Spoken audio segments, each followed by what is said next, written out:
And let's see. I think Craig has one daddy heart. Matt's got two daddy hearts. That's what I'm thinking. Brian's got no daddy hearts. Robert's got two daddy hearts. And I'm going to do a sync test in just a second. Damien, one daddy heart. Hugo, two daddy hearts. And then Joseph, surprisingly, has two daddy hearts.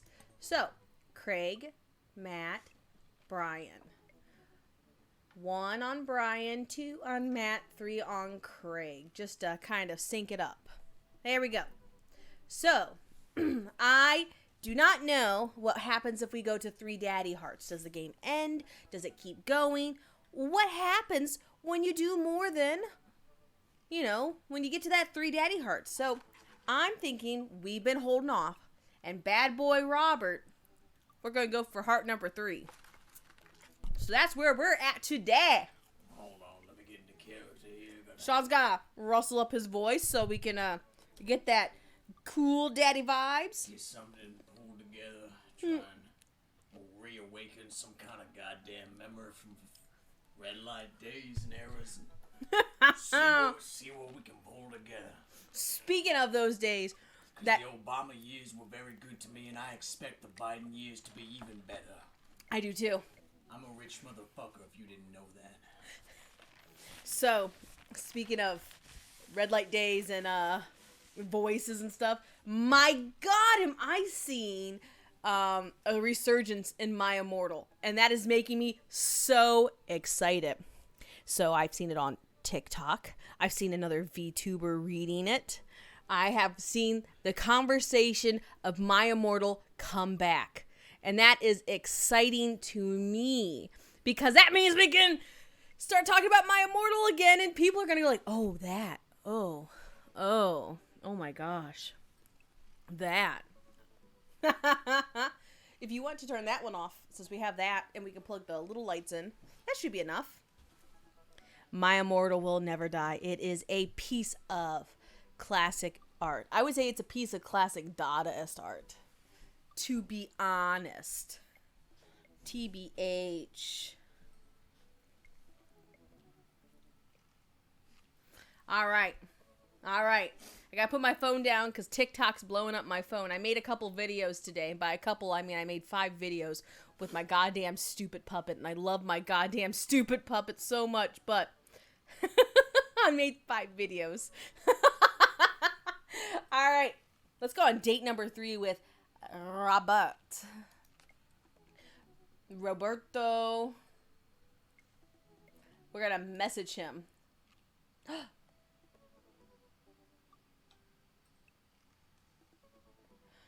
Oh, see, that's what I thought was going to happen. I say, let's save and continue. Ooh.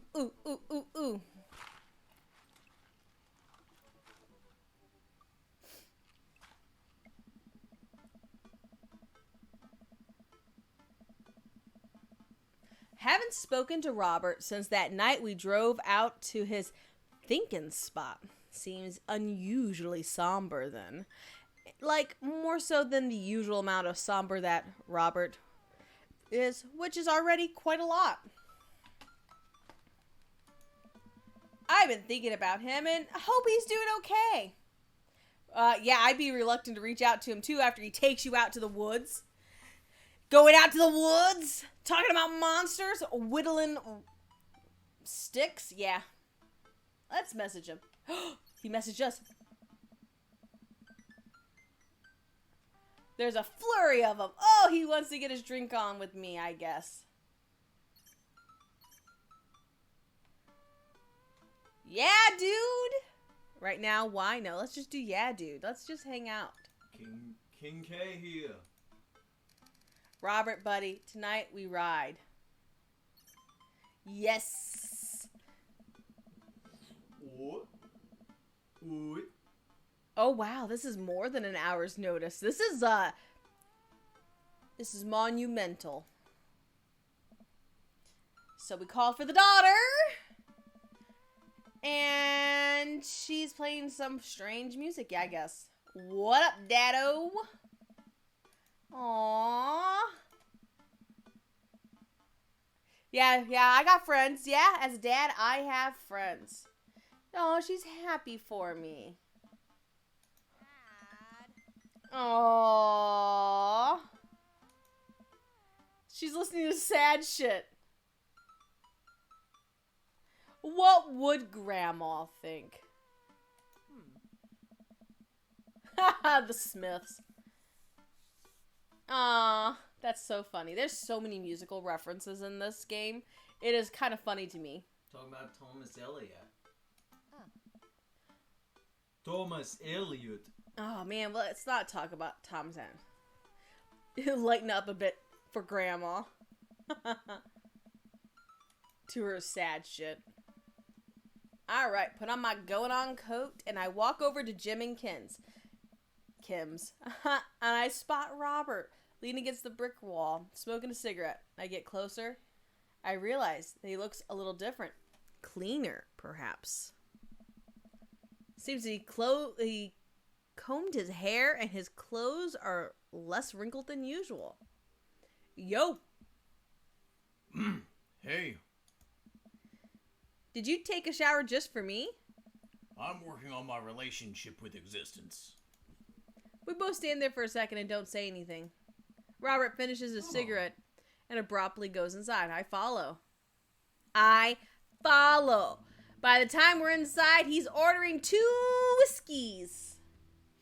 Aww.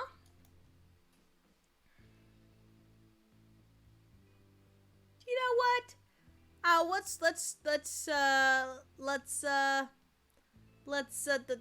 To you. Yeah. Here's to your continued existence, Robert. Oh? Yeah. Yeah. So what's the plan for tonight? Oh, he's smiling. Hit some other bars, maybe grab some pizza. I think that'll kill some time before we go burn down that old abandoned house in the woods. And Mary says, it's definitely not as fun if it's abandoned. Oh, man. She's got wine in her hand, and she's punching on Robert. Dat ho! Where was her phone call? Sorry, figured you were busy sinking your teeth into some poor sap. I am. He's right here. I look around the booth to see a guy sitting across for her. He waves meekly. You replacing me with the new kid? Mary, I could never replace you, whether I want to or not. She leaves her booth and slides in next to Robert. The guy she was sitting with looks mildly relieved. She eyes Robert's clean-pressed clothes up and down suspiciously. Do you have a court date coming up or something? Aww. He does look handsome. He'd never convince the jury. He probably does. These are all 3 probably correct. I want to compliment him, though, even if he doesn't like it. I think he cleans up nicely. He didn't like it. So she told me, pump the brakes, kids. I blush a little. Seriously, though, what's up with you? Robert stares down at his drink, suddenly looking serious. It's... Pappy. Doctors say it's psoriasis of the liver. I told that old bag of bones to quit it with the sauce, but it's all he's ever known. Especially since Ma's gone. That's why I invited you out tonight. I just didn't want to be alone. Oh, come on. Scoobert, don't be an asshole. You know, one thing Robert doesn't joke about is his pappy. Whoops. They're giving him 2 months. I gotta help him straighten out his affairs. Robert, I'm so sorry. Just take a chug of that whiskey. I'll look at his life, then I'll look at mine. I know history is just doomed to repeat itself. Oh my god. I'm just kidding. He's retired with his new girlfriend in Acapulco. They watch the sunset every night. Probably screw like donkeys for all I know. Wait, aren't rabbits the ones who screw a lot? Sorry, didn't realize you were an expert on which animals screw a lot, Plague. Please stop saying the word screw.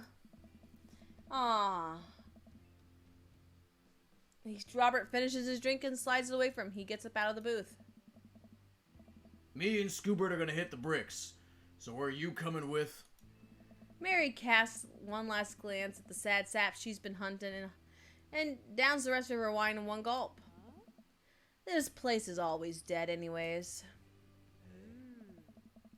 We exit the bar and find a typically empty street filled with a small crowd of people. At the front is a guy with a really deliberate attitude and bad posture. He carries a lantern that he shines up at his face for dramatic effect. What is going on? Looks like it's one of those walking ghost tours. They do that in this part of town all the time. I've always wanted to do one of those. You know all the stories are fake, right? Pretty much all of my stories are fake. This'll be research. Robert makes a beeline towards the back of the group. He turns around and he notices that I'm not following him. Come on! We can't just crash it, can we? Don't be such a square, Scoobert. Just act like you belong. Robert slides up to the tour group and I reluctantly fall and step behind him. Well, here goes nothing. Scoobert, act like you got some sense. Hey! I was in this place in 1964. Sorry, that's my DXLER kicking up. This was 1694 that the most infamous witch trials were held. To date, we do not know if the people burned at the stake were actually witches, but it is widely reported that their ghosts still haunt this hapless dive bar to this very day. It was actually 1692. What?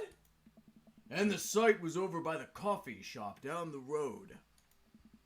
I'm sorry, who are you?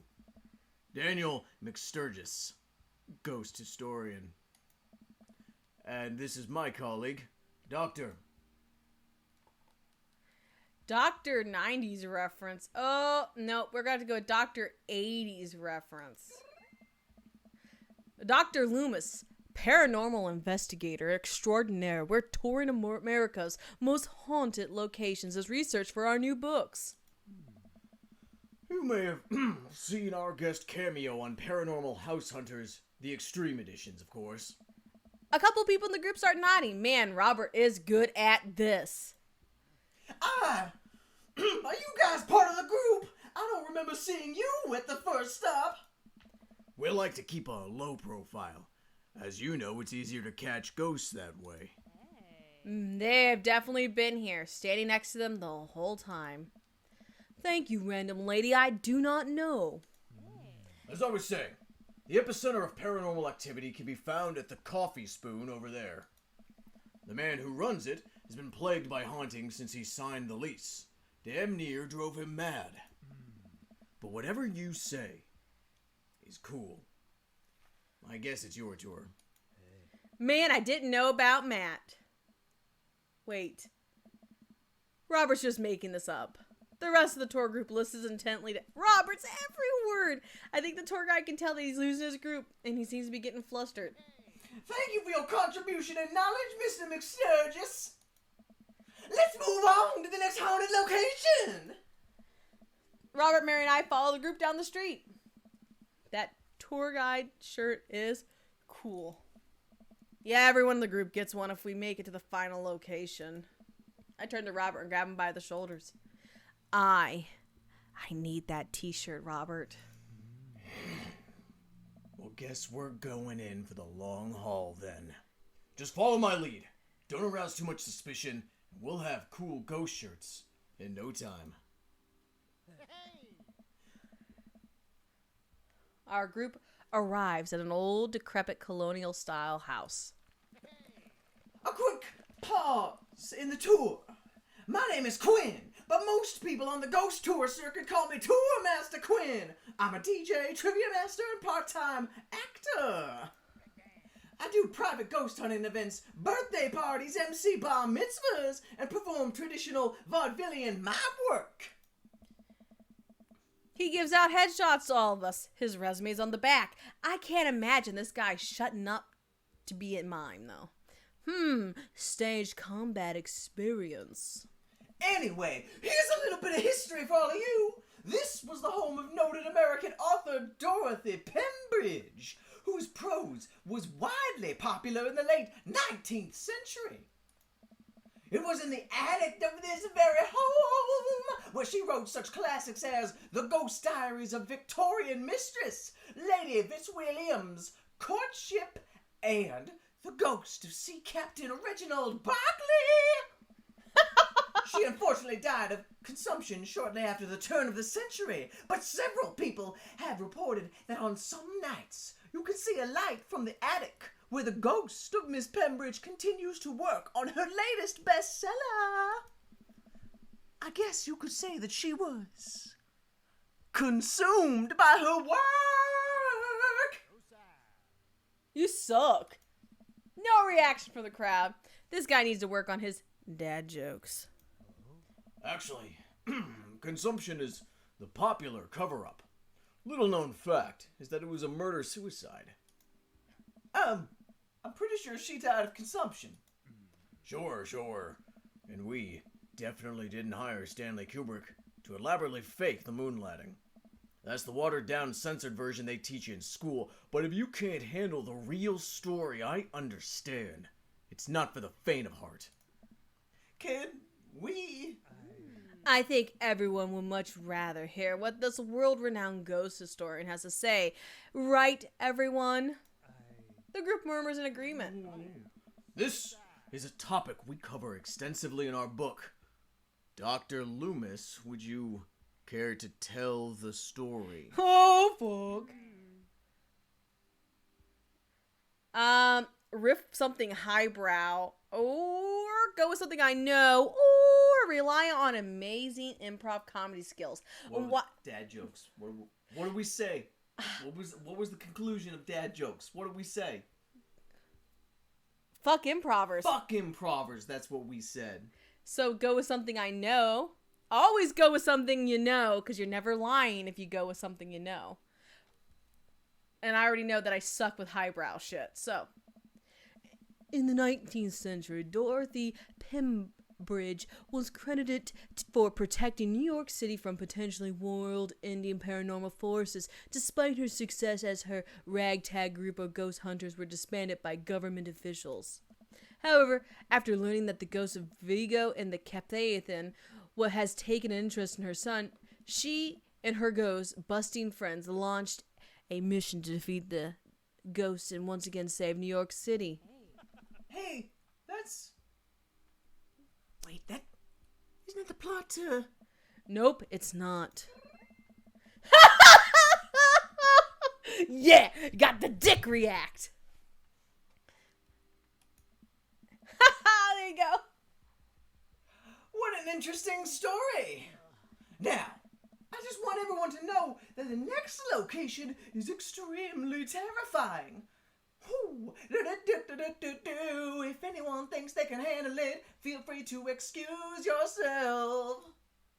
Let's do it. Alright, I'm bored. Mary turns to the young guy, looking at his phone and taps him on the shoulder. Hey kid, fancy buying a gal a drink? The guy looks up to her and smiles. Only if the bar is haunted. Honey, I can show you the most haunted place in town. He wants to exercise her demons. Don't write checks your dick can't cash, kid. Oh, gosh. When you've known Robert as long as I have, you know when something's wrong. Keep an eye on him for me tonight, okay? Sure, Mary. Aww. Ah, look at her. Take it sleazy, fellas. God help that poor soul. Mary or the kid? Both. Robert's got a hand tattoo. Our last stop. This burial ground is such a hotbed of horrifying paranormal activity that I'm not even sure where to begin.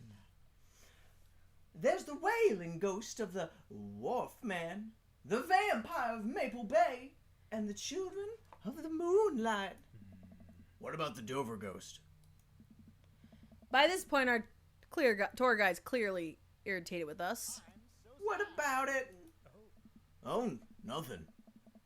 I just think it would be a crime to come all the way out to this cemetery, the actual origin of one of New England's most notorious paranormal entities. Not even mention the infamous Dover ghost. That's not a real thing. That is absolutely not a real thing. I think someone needs to brush up on their paranormal history. I know tons about paranormal history.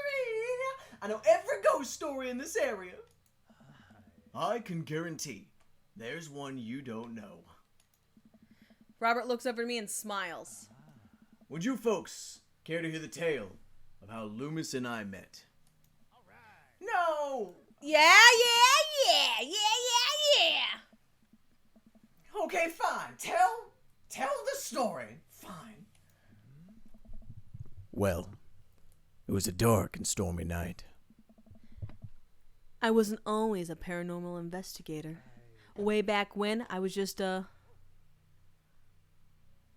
traveling grifter. a carnival barker. I think a carnival barker is hilarious. Living free and easy with the circus folk. They never really were kind to me and took me in when I was young, but I knew I wanted something more. I happened upon the quiet town of Maple Bay quite by accident, with a little did I know that this city has a dark side. Now, about the same time, I was just starting out as an apprentice to a rather famous ghost hunter, who was an old family friend of mine, who'd eventually move on to a group that you might know. Well, I carried the equipment, operated the EVP machine, all that. Wait! Yeah. Who was the famous ghost hunter?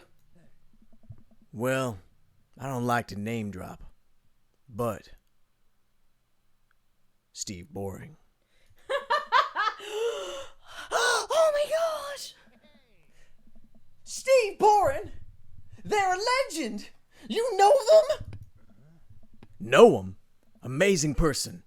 Died mysteriously. I miss you, Steve. Anyway, we were in Maple Bay investigating some reports of strange lights and sounds coming from the cemetery late at night. Now, we had been warned by the old crypt keeper that this place was highly dangerous, but Georgia was never one to shy away from my adventure. And by Georgia, I of course mean the state. Thanks, Georgia. Thanks, Georgia! We camped out in the center of the cemetery for 3 nights straight. We endured your so-called Wailing Watchman. Wailing ghost of the Wolfman? Whatever. Your stupid vampire was just a teenager in a mask. But the Dover ghost... Man. Tell him, Loomis. So there I was, walking back from my hotel after a long day of... running the dunk tank. When I finally worked my way up from ticket taker to dunk tank technician, I sat on the stand for hours on end. Nobody could ever hit the target. Trade secret, it was rigged. We didn't actually use water. Anyway, after a long day of yelling at myself hoarse, I found myself walking past this very cemetery. Now, I was never a very superstitious man, but something seemed off. I could hear some sort of commotion happening deep within the graveyard, and I felt compelled to investigate. And thank God you did. Steve and I were conducting a seance in the mausoleum. Well, at first, things were pretty normal. But after about an hour, everything went south. Playing back the EVP meter, we were able to hear a single word.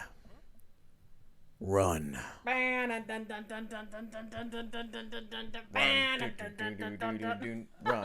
The air suddenly went cold. Something was very, very wrong. I just knew we weren't alone.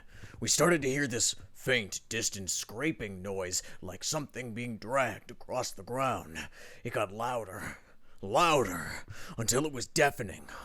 Some kind of demented howl. Ow! Ow! And then I felt it. Someone, something, grabbing my ankle. Robert has a whole crowd hooked, line and sinker. You could hear a pin drop. I've only cried twice in my life. Once was at the birth of my daughter. The other was when that thing started dragging me.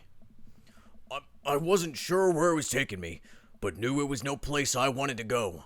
I was sure I was gonna die. Ooh, Daddy, what's this? And that moment crossed at the gate of the cemetery, I heard this god-awful screeching. I ran into the mausoleum just in time to see a man being pulled across the floor by God. To this day, the mere thought of it ties my stomach into knots. It looked like a man, but like... I glanced at Robert. Like someone who didn't know what a man was supposed to look like tried to put one together. The arms were too long. The eyes glowed red. It was like a walking shadow. What do? What would any good person do? I lunged for... Shoot! What was his fake name again? What was his name again? I don't want to fuck it up! Where's my phone? We're gonna look it up. We got time. I'm pretty sure it's Daniel McSturgis. Yeah. Okay, we vamping for time. Ghost Bros. You guys, if you guys like ghost shows, you should check out a small indie group called Ghost Bros. I did some work with them. I don't know. This would have been back in maybe 2014. I'm gonna say 2014 or so. Did a little work with them. They were a small group stationed out of South Dakota. And they ended up tracking down quite a few ghosts in the area, including, there were lower body apparitions, a couple of ghost children. True story, they actually lost, there was a fourth member of the group that died before I actually met them. I was right. His fake name is Daniel McSturgis. Daniel. Yeah, dick emote. I grabbed his hand and entered into a tug of war with the unholiest of forces. I thought I was gonna be torn in half. But I had God on my side. The pocket Bible I always kept on me fell out of my shirt pocket, and to this day I can remember what the passage had opened up to.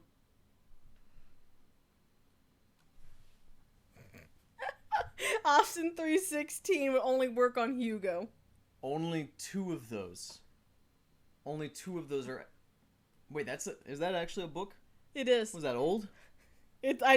I'm sorry, I'm just looking at it and I can see what the correct answer is. So I'm just, since I'm here. Sounds like a round of phasmophobia. Yeah. We're gonna go Ecclesiastes, and yes, it is.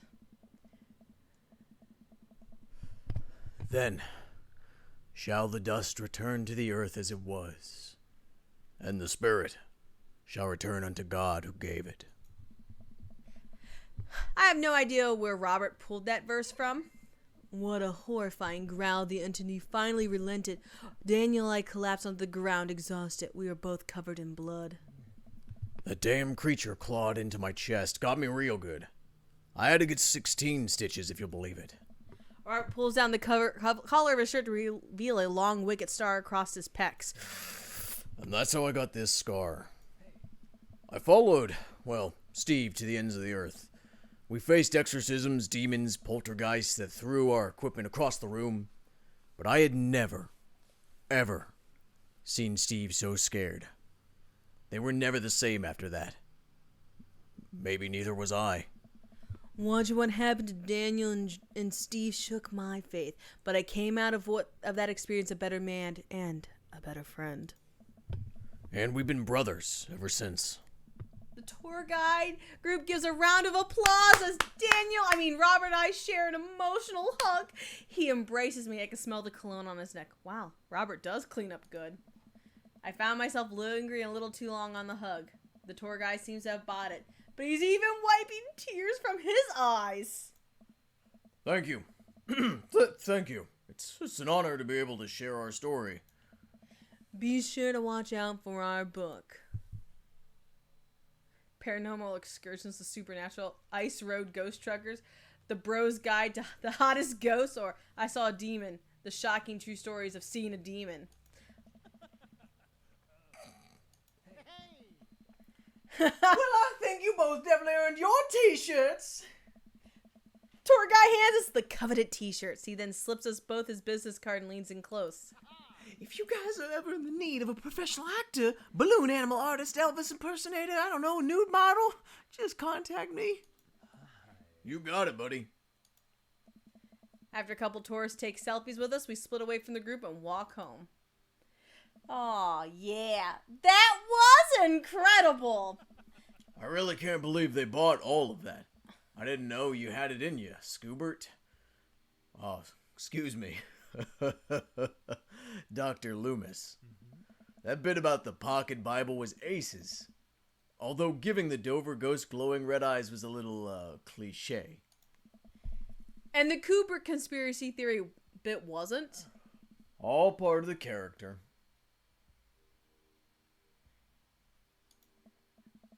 Well, we got the t-shirts we wanted out of it. And we're in front of Robert's house. How convenient. Wanna have a drink? Is that even a question? Robert, how long have you known me for? Do you really think I would turn down the opportunity to share a fine alcoholic beverage with my most treasured friend and accomplice, Mr. Robert Bobbert Small? If you ever call me Bobbert again, I will kick you right in the shins. Like both of them. Then you can expect an angry phone call from my orthopedist in the morning. Bobbert. My shins live to die another day. That's a true story. Jake Roman died. Let's see. I can't help but think what Mary said to me. Robert did seem a little bit off, but completely disappeared when we were joking around with the ghost tour. I don't know. He's hard to read. While I'm thinking about it, I hear a claw skittering across the floor. Oh God, it's his pit bull. I'm about to be torn to shreds. I shut my eyes tight and brace for the impact. Betsy, hey, be nice. I don't feel anything but tiny paws scratching my shoes. I open my eyes. It's not even a pit bull. Betsy? Robert's dog jumps away from me, running around in circles, sniffing Robert's legs, and he pats her on the head. That's not a pit bull. That's the cutest, dumbest Boston Terrier I've ever seen. Betsy, you're not a pit bull, and you weren't taken by the Dover ghost. Betsy's made of tougher stuff than that. Ain't you, girl? Aw, she rolls over some well-deserved belly rubs. I just keep a picture of a large pit bull in my wallet in case of emergencies. Comedic emergencies. We make our way into Robert's living room for a quiet man with arguably the oldest pickup truck that can be legally driven. His place is amazing. There are sleek, modern appliances throughout the room with a big flat-screen TV mounted on the wall. He has shelves upon shelves of DVDs, and guess he wasn't lying about being really into cinema. Sean, I really think they may have based this character on you. He pours us both a glass of whiskey from a well-stocked bar on the corner, while Betsy curls up in the pile of cushions. But they can't say scotch because, they have to make it legally distinct. Okay? Robert can't be a one-for-one review because then you could sue. It's got to be legally distinct. Read your release forms, kids. So, how did you really get that scar? And don't tell me you got it from fishing for Alaskan king crabs in the Bering Sea or something. You trained me too well. Ah ha ha. My daughter and I were riding bikes. I hit a rock, flew over the handlebars, and then we went to the hospital. That's it. Not a very interesting story. I've never heard you talk about your daughter. Well, I have one. That's her. Points to the picture on the wall, a very serious little girl with dark eyes. Yep, that's definitely Robert's daughter. How old is she? 25, maybe 26, I'm not too sure. Does she live around here? No. Val lives back home in Brooklyn. She works at some new media online magazine thing. She makes buckets, though. He suddenly seems really serious. I probably shouldn't press him about it. You like Santana? Do I? Great. Yeah. Even the record player, Sean. Even the record player. He downs that drink in one gulp, man. Hey, are you all right? He leans in and kisses me. Ooh, yeah. I'm not reading this gushy stuff, this wet ass gushy shit online. You can read it yourself. I am now. Yeah, I can't say in the mess. I'm just best at managing a sigh. Ooh, he really kisses us harder. This is like softcore porn now. Yeah.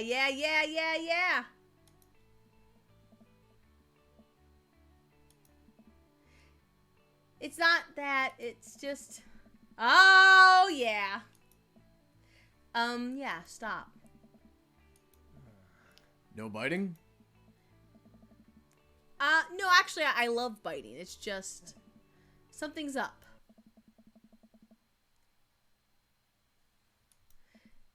I'm fine. I just been kind of stressed out, tired. Not a big deal. You know what?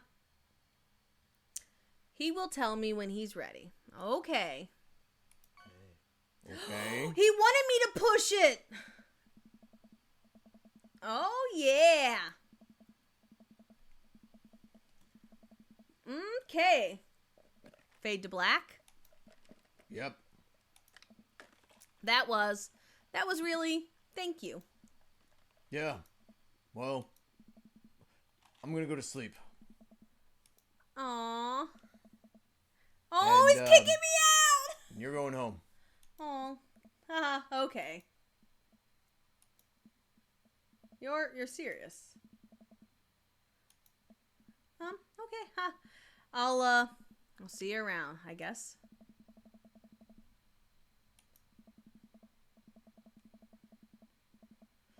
Aw, what did happen? That was strange. What did I do wrong? Didn't push it. We probably got like a B.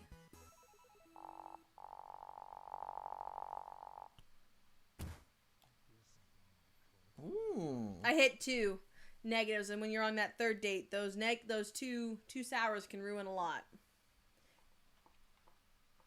So, you know, knife dad. I achieved accomplishment. It's knife dad.